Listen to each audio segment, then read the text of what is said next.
Hey everybody, Patty Ann here.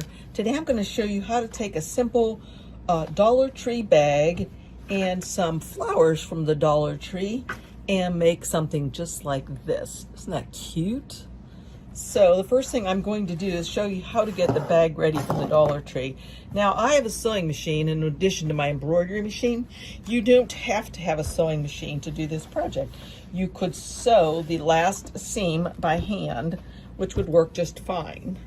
So all I'm doing right now is getting out some of the wrinkles so that when I do cut this thing, it will cut easily and squarely.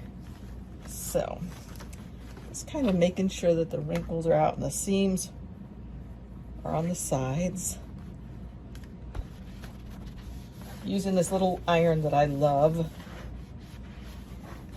I'll have it linked for you down below. It's not the Cricut one, it's a little less expensive than that, but I like using it for all my projects.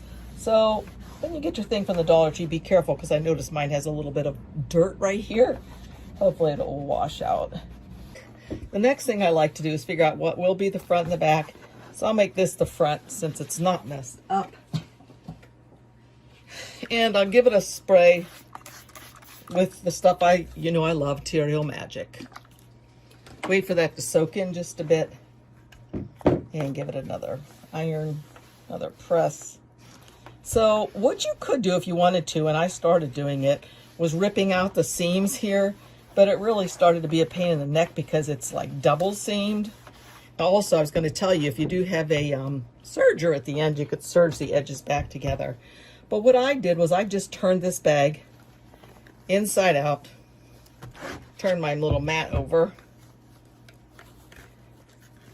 and once I had it turned inside out, to make it easy to embroider, very easy to embroider, all I did was to get this, one of these rulers and my rotary cutter, and I simply just cut this bit off. Does it really matter if my bag is just a smidgen narrower than the one that started out? I don't think so. I think it turned out perfect the size that it is. So I cut off that side, flip it over, and cut off this side. And if I got it right on the stitching or right past the stitching, which I hope I did, it should open perfectly. Yep, just like that. So here's my bag, and I decided because of that dirty mark that this would be the front. Hopefully that's where I spray the Terial Magic. I think I'll double check. Oops. So I can tell you when I was doing my prototype that I started sewing my handle in, and luckily I noticed it just in the nick of time. It just did a few stitches, so I was able to get it out, and I keep sticking it on, and fix it.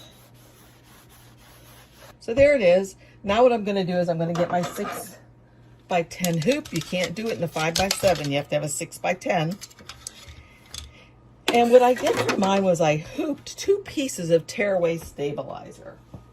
So I don't know, maybe 1 piece would work, but 2 pieces worked well, and I've done several.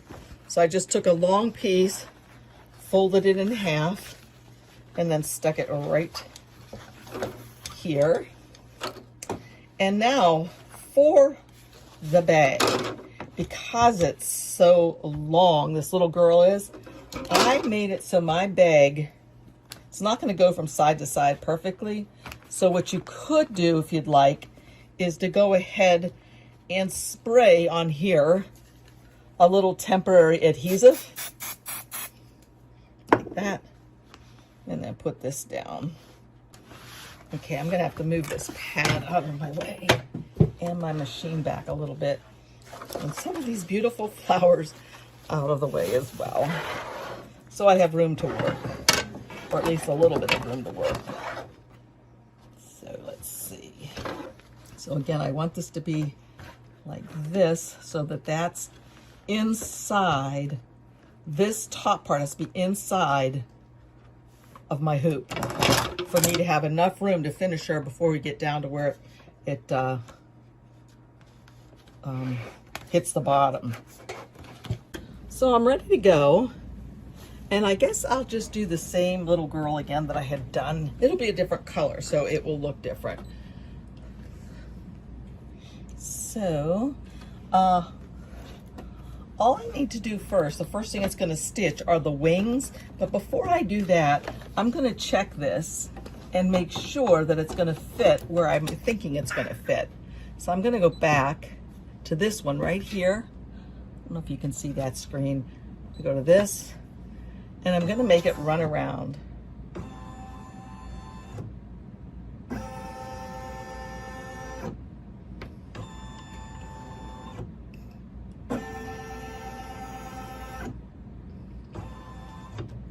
Okay, that looks pretty good to me, so I'll say okay, because everything's going to fit. And I'm going to say embroidery. And I'm going to change the color here because I don't want her wings to be green. I guess I'll have them be this color, which kind of matches. So I didn't have a nice variegated one that would match this time like I did on my first one, or the other one you saw, I should say.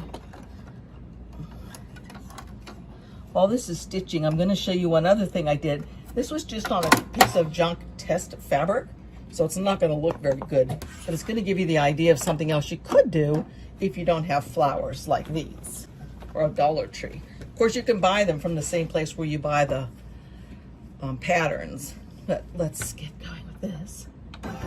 Okay, so this is the one with a flower that turned out really nice. Yesterday, before I went to the Dollar Tree, I just wanted to see how it stitched out. So I did this little girl right here, and she, instead of having flowers there, has fringe. I taught you how to do fringe one other time, and I'll have that linked up above for you now, how to do fringe. Oh, also on this one, like I said, it was just junk fabric that I used. But since the wings didn't show up very well, I used a marker and just colored them in a little bit so they show up a little bit better. The next thing, step number 2 out of 13 is going to take 7 minutes. It's her flesh tone for her face, her arms, and her legs. And I've decided to use a little bit of more of a tan color, or a little different tone this time for the flesh.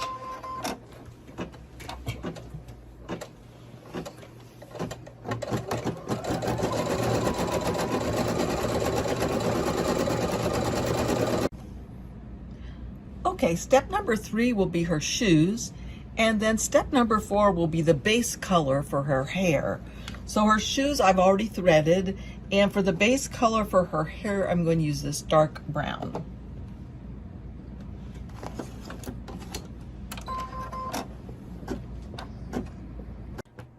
Step number 3 was the same color as her wings, and it was for her little ballet slippers.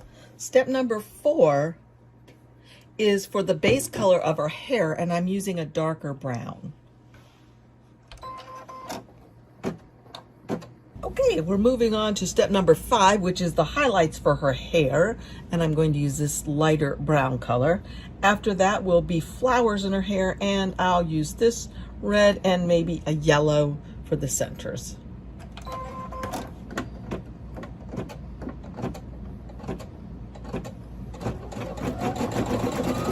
Okay, I finished her lips, which was number 8, or step number 8. Now I'm on to step number 9, which will be her shirt that goes right here. After that, it will be the black of her eyelashes and an outline of her lips. Okay, I forgot to show you how I folded the flowers, so I'll show that to you in a minute. And then what it does first is it stitches a line across so you know where to place the flowers.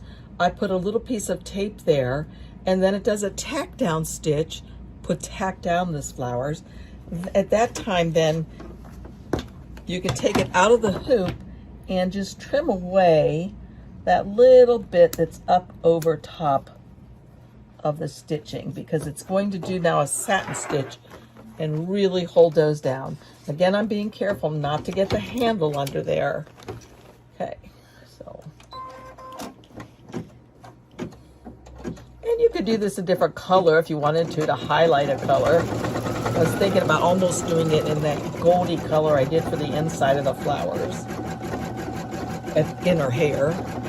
after this step, it will be done. I've got to tell you, I don't like using this really sticky tape.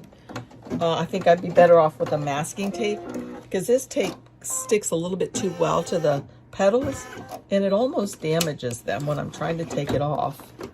So I'm going to try to take it off very carefully. Okay, so that didn't mess up. But see, on the other one, I even ripped off a little bit of the green from this bag.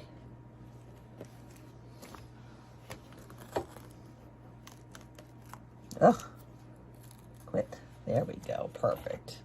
All right, that one's flipping up a little bit too much. I can maybe control that some. But you get the idea of how this is looking, though. Isn't it cute? I love it. So now comes the best part. Let me show you how to stitch this back into a bag. Okay, so imagine that this is 2 pieces or 2 layers of flowers, and it comes off like this, right? So what you do is you fold it back the opposite way. Don't fold it like this, because I don't think it flips up as nicely. Fold it back upon itself like that. Oops. And it would be fuller if there were more, you know, another layer of flowers or 2. And then you just stick this down in there, as I said. So now I'm taking this out of the hoop. And as you recall, maybe I used tearaway stabilizer. So I'm just going to carefully tear that away. I don't care if it's all gone, because this is the inside of the little bag. So I'm just kind of rough tearing away one layer, and then I'll come back and do the other layer. And there's the other layer. So the next thing that I do, oh my gosh, it turned out so cute, you guys. I get my little ironing pad out again. Hopefully my iron is still on. It's not. And I'm going to go ahead and turn it right sides together, right? And as I said, you don't really have to have a sewing machine for this. So I have the right sides together, and I could pin this if I'd like to. So all I'll do is go down here and stitch 1/4 of an inch down here, back stitch to make sure it's nicely secured, and then go over here and do the same thing. Pin it if I feel I need to make the edges stay the same. And then again, I can start up here if I'd like, come down, back stitch, and then go all the way to the bottom and back stitch there as well. So I'm going to do mine on my machine. I like to give it a little bit of a press right before I do it, especially down here at the bottom, because I want to make sure that it's going to stay together just how I want it without pins. Yep. So again, I'm just going to sew mine on my machine, and I'll bring it back and show it to you. You could do it by hand as well. Okay, I've sewn both sides here and here about 1/4 of an inch. And then I can just flip it right side out again. Just kind of stick my finger in the corner here to poke it out.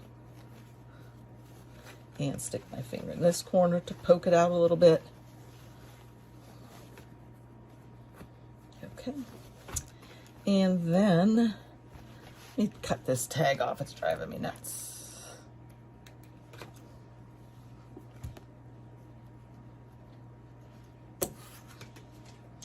Then I just like to go ahead and press this a little bit just to make it look nice and neat. And that is how beautiful this turns out. A couple little threads here that I should cut. Little stragglies. And probably on the sides as well. And I'd go over and, you know, iron the handles and the back as well. But look how cute these are. I mean, for $1 at the Dollar Tree to make these, wow. And you know what? These aren't the only patterns there are. I think there are like 4 or 5 total that you can make. Different stances or different ways they're positioned for the ballerinas. So thanks so much for joining me.